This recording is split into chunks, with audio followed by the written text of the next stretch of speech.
अभी 3-4 दिन पहले ही दिल्ली में मोहम्मद इसरार नाम के एक व्यक्ति को बस इसलिए मारा गया क्योंकि उसने मंदिर से प्रसाद खा लिया था।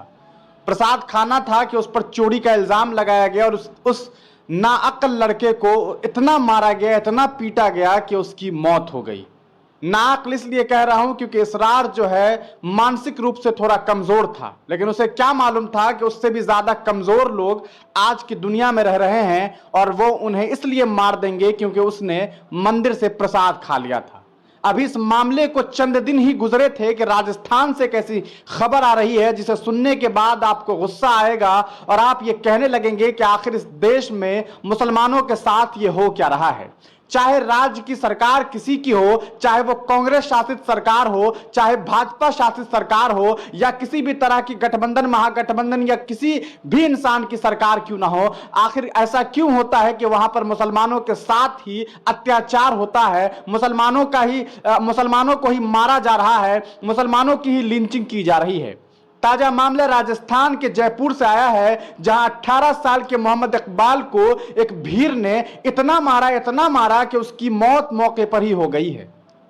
हम आपको पूरा मामला बताते हैं। पूरा मामला राजस्थान के जयपुर का है और जयपुर के गंगापोल बाजार के पास आपको बता दें मेहरा कॉलोनी है, वहीं पर कालू राम हलवाई की दुकान है और उसी जगह पर मोहम्मद इकबाल जो कि सिर्फ 18 साल का था, अपने भाई, छोटे भाई के साथ वो बाइक से अपने नानी के घर से लौट रहा था और उस बीच में एक गाड़ी जो रहती है वहां पर एक बाइक चला करके एक लड़का जो है वो वहां पर आ रहा होता है और उसकी बाइक से उसकी टक्कर लग जाती है और वो टक्कर बहुत मामूली सा होता है और उसमें दोनों की गलती होती है, दोनों पक्ष की गलती होती है। आपको बता दें कि बस इस छोटी सी गलती की वजह से वो जो दूसरा लड़का है वो राहुल होता है, राहुल की बाइक से बस थोड़ी सी जो है वो टक्कर लगती है और उसकी वजह से राहुल समेत वहां पर जितने भी लोग होते हैं वो आते हैं और अचानक उससे बहस करने लग जाते हैं और उस 18 साल के नौजवान लड़के को मारना शुरू कर देते हैं। और मारना जब शुरू करते हैं तो ऐसा नहीं होता है कि कोई वहां पर उसे छुड़ाता है,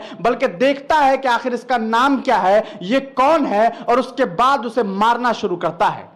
अगर मारने की बात होती तो वहां पर इकबाल के साथ साथ ये जो दूसरा लड़का था राहुल, उसे भी लोग मारते, लेकिन राहुल को नहीं पीटा गया, राहुल पर किसी ने थप्पड़ न चलाई, बल्कि इकबाल को मारना शुरू किया। और 1 2 3 4 5 लोग नहीं थे, बल्कि रिपोर्ट्स बता रहे हैं कि लगभग 40-45 लोगों ने आकर के उसके साथ मारपीट की। कोई लाठी से मार रहा था, कोई डंडे से मार रहा था, किसी को सरिया मिल गया उसी से मारना शुरू कर दिया और उसके साथ इतनी बेरहमी से उसके साथ मारपीट की गई कि मौके पर ही मोहम्मद इकबाल की मौत हो गई।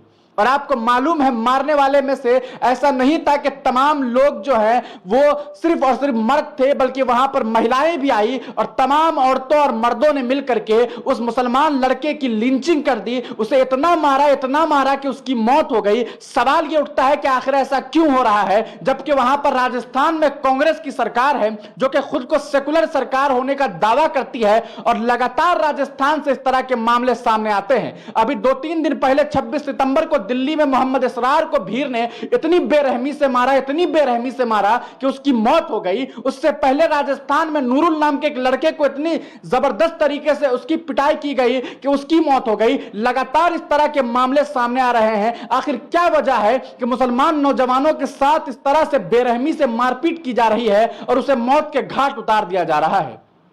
आपको बता दें कि इस पूरे मामले के बाद जब पुलिस कर्मियों से शिकायत की गई तो पुलिस की टीम वहां पर पहुंची है। आपको बताएं कि इस पूरे मामले को लेकर के वहां के जो लोग हैं, मुस्लिम समुदाय के जो लोग हैं, वो वहां पर धरना प्रदर्शन कर रहे हैं और बता रहे हैं कि किस तरह से हिंदू मॉब ने आकर के उसके साथ मारपीट की। वहां पर कुछ असामाजिक तत्व जो अपने आप को धर्म का ठेकेदार कहता है, हिंदू धर्म का ठेकेदार समझता है, लेकिन ऐसा नहीं है कि तमाम कौम के लोग इस तरह का काम करते हैं। लेकिन फिर क्या वजह है कि मुसलमानों के साथ इस तरह से सलूक होता है और मुस्लिम नौजवानों को इस तरह से मारा जाता है और इतनी बेरहमी से मारा जाता है। अगर उसने टक्कर मार भी दी होती, अगर उससे किसी को घायल भी कर दिया होता अगर किसी को, तो इस भीड़ को किसने हक दिया है कि उसे बेरहमी से मारता, और वो भी 40-50 लोग जिसमें महिलाएं भी शामिल है, और इतनी बेरहमी से मारता कि उसकी मौत हो जाती।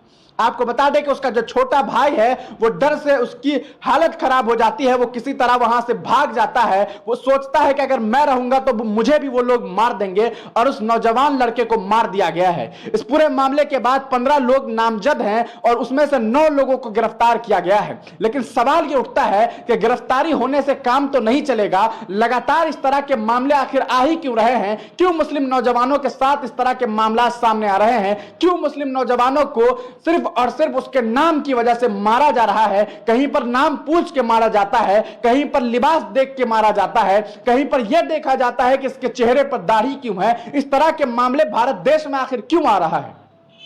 सबका साथ सबका विकास की बात करने वाले देश के प्रधानमंत्री जी इन सब चीजों पे गौर क्यों नहीं करते हैं? वो क्यों नहीं खड़े होकर के मंच से बोलते हैं? जब चुनावी भाषणों में बात करते हैं तब ये क्यों नहीं कहते हैं कि हम गुजारिश करते हैं देश के जो बहुसंख्यक समुदाय के जो लोग हैं वो अल्पसंख्यक समुदाय के साथ इस तरह की हरकत ना करे, कोई कानून को अपने हाथ में न ले। लेकिन वो पता नहीं क्यों चुप हैं। एक तरफ मणिपुर 83 दिनों से जल रहा है लेकिन किसी को कोई फर्क नहीं पड़ता है। इधर मुसलमानों के साथ हत्याएं हो रही है, मुसलमानों को मारा जा रहा है, पीटा जा रहा है, काटा जा रहा है, देश के सरदार को कोई फर्क नहीं पड़ता है। आखिर क्या वजह है? कहीं ना कहीं ये लोग चाहते हैं कि देश में इस तरह के मामला चलते रहे। यही वजह है कि देश की संसद में मुसलमान कौम के सांसद को गालियां दी जाती है, प्रधानमंत्री जी चुप्पी साध लेते हैं और उन्हें प्रमोशन दे दी जाती है, और उन्हें यहां तक के आने वाले वक्त के चुनाव की तैयारी के लिए उस रमेश बिधूड़ी को एक नया प्रमोशन देकर के नया पोस्ट दे दिया जाता है।